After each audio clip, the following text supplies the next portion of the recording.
Welcome to all.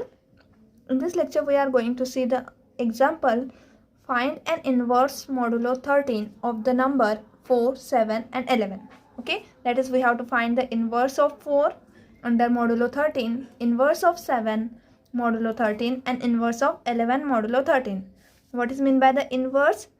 Inverse, that is A into B is congruent to 1 modulo M. Then we say that the inverse of A, which is denoted as A bar, is equals to B, or the inverse of B is equals to A. Okay, so we have the definition of inverse. When the two numbers are congruent to 1 modulo M, then the inverse of A bar is equals to B. Okay, so we find the inverse under this modulo M, but here we have to find the inverse of the given number under the modulo 13. So in a solution we write for A to find inverse of 4 under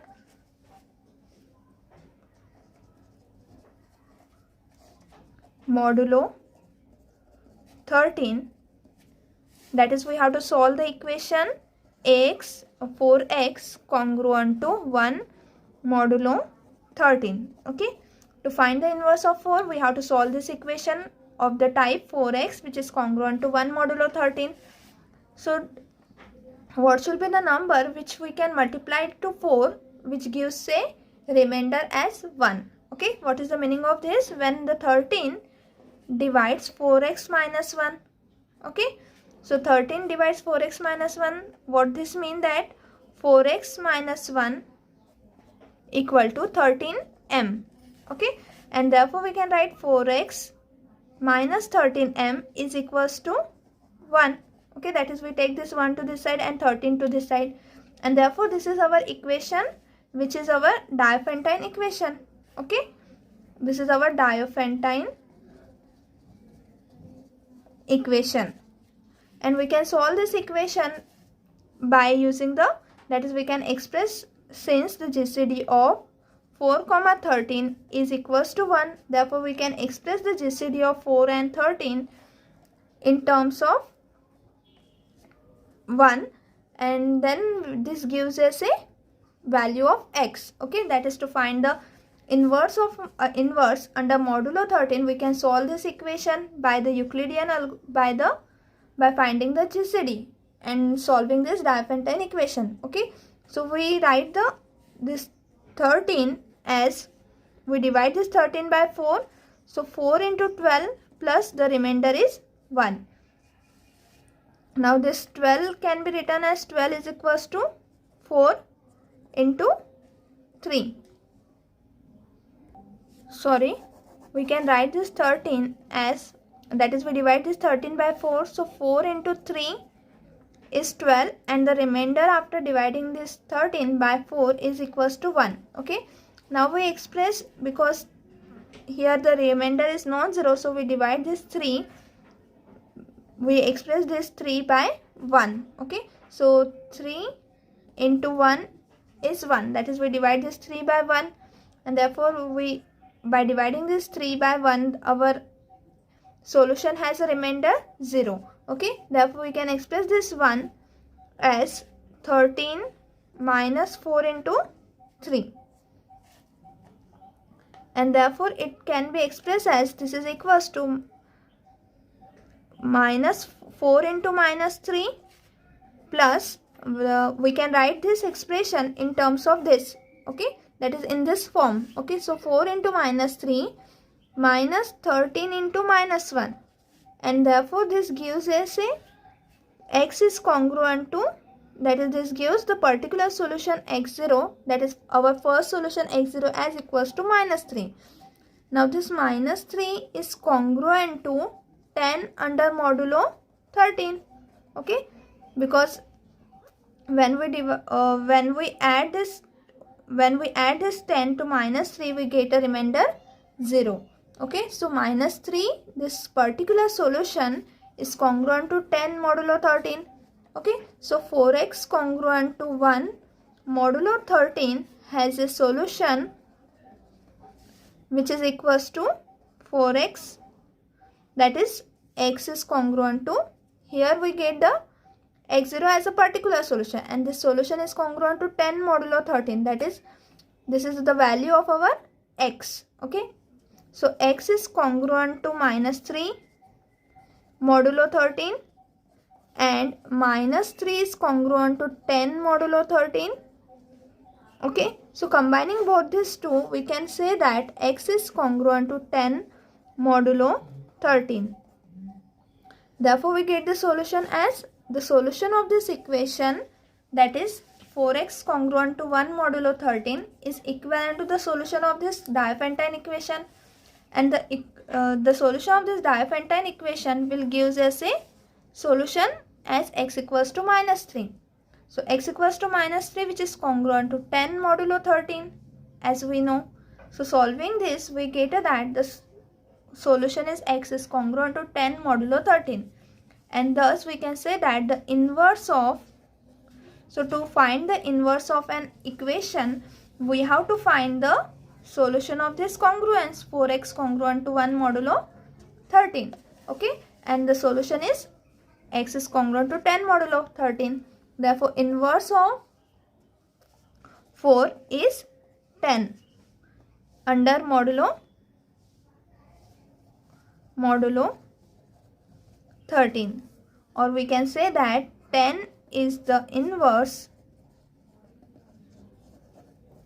of 4 modulo 13. Okay, so this is our required solution for this. Now we find the second one. Now we find b. B is equals to 7. We have to find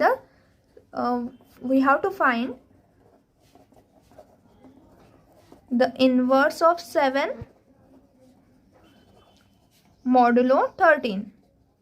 Okay, to find this, we have to solve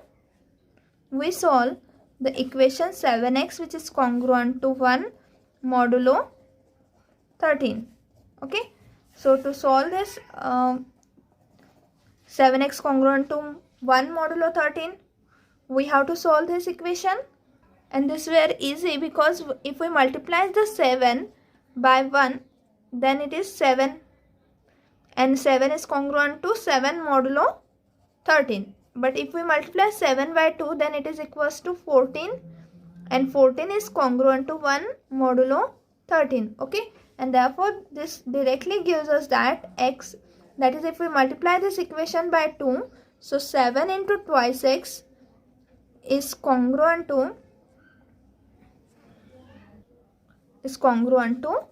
2 modulo 13, and therefore this implies that 7 to the is 14, x congruent to 2 modulo 13, and since 14 is congruent to 1 modulo 13, okay, therefore we can write this 14x as 1 under the modulo 13. So x is congruent to 2 modulo 13. So our solution of this equation will give us a x is congruent to 2 modulo 13. Okay, and therefore 2 is the inverse of 7 modulo 13. Okay, so we have the inverse of 7 is 2. Okay, so here is the different method that we can use, and we can use some differently, that is we can use some different method to solve these equations. And remember that to find the inverse, we have to solve this type of congruence, that is 7x is congruent to 1 modulo 13 to find the inverse of 7. Okay, now we find the inverse of 11. Find the inverse of 11 modulo 13. Okay, to find the inverse, we solve the equation 11x congruent to 1 modulo 13. Okay, now there is a number which is congruent to 1 in a table of 11. There is a number which is congruent to 1 modulo 13, that is 66, which is congruent to 1 modulo 13, because when we divide this 66 by 13, we have 13 5s, 13 5 is 65, and 65, this is our 66. So we have the remainder as 1 when we divide this 66 by 13. Okay, therefore 11x is congruent to 1 modulo 13. What this implies? That this implies, if we multiply this equation by 6, so 11 into 6x is congruent to 6 modulo 13. And since 66 is congruent to 1 modulo 13, what this implies? That 1x is congruent to 6 modulo 13. Therefore, we have the solution that x is congruent to 6 modulo 13. And hence, we have the solution, that is the inverse of 11 is 6. So, inverse of, that is 6 is inverse of 11 modulo 13. Okay, thus we get here the inverse of 11 modulo 13 as 6.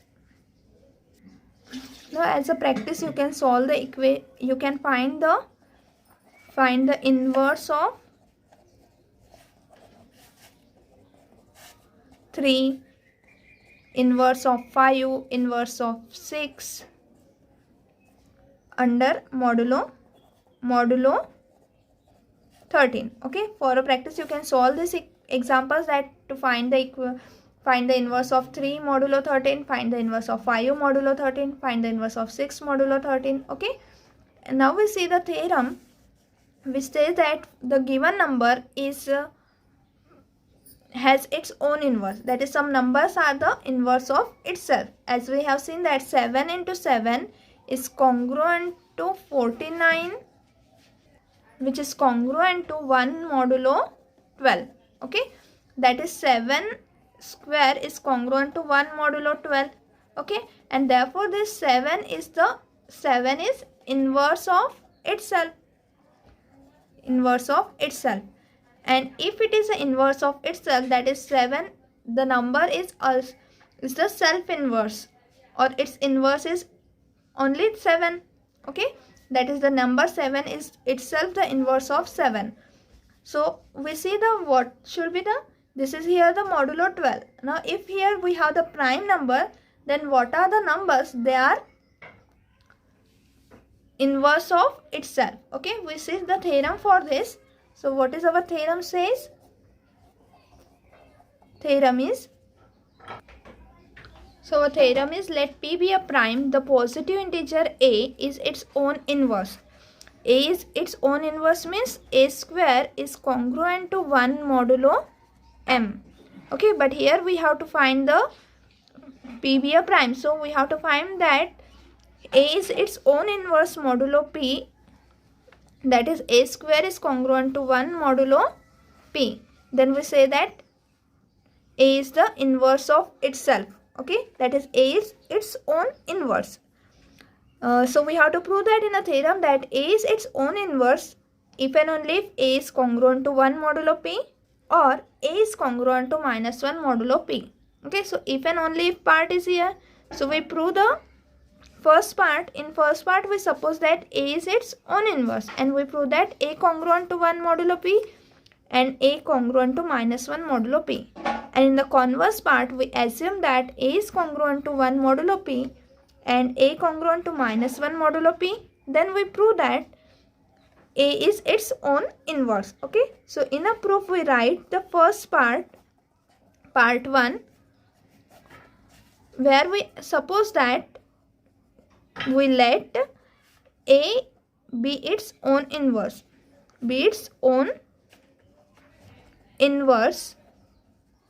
modulo p is taken. Okay, so modulo p is taken here. So let a be its own inverse modulo p. We assume this in a first part. Now as a is its own inverse, so a into a is congruent to 1 modulo p. What this implies? That a square is congruent to 1 modulo p. Okay, so a square is congruent to 1 modulo p implies that p divides a square minus 1 by the definition of the congruence. P divide a square minus 1. What this implies? P divide a minus 1 into a plus 1. the formula of a square minus b square, because 1 can be written as 1 square.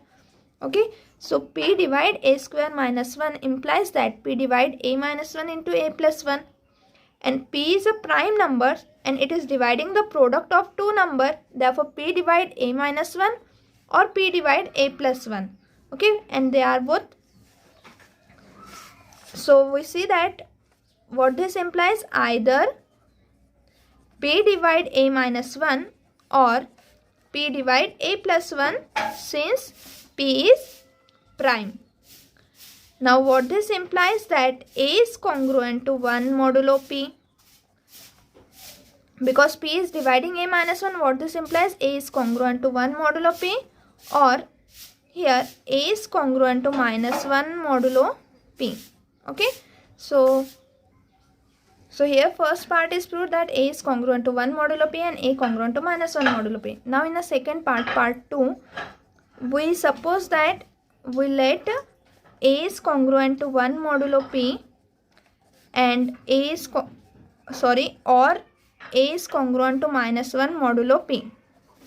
Now what this implies, we can here take the product of itself with itself congruent. So a square is, that is, we write this a into a is congruent to 1 into 1 modulo p, or a into a is congruent to minus 1 into minus 1 modulo p. Therefore what this implies, that a square is congruent to 1 modulo p. Both will imply that, because minus 1 into minus 1 is 1. So both will imply that a square is congruent to 1 modulo p. So a square congruent to 1 modulo p, that is a into a is congruent to 1 modulo p. And what this says, it says that a is the inverse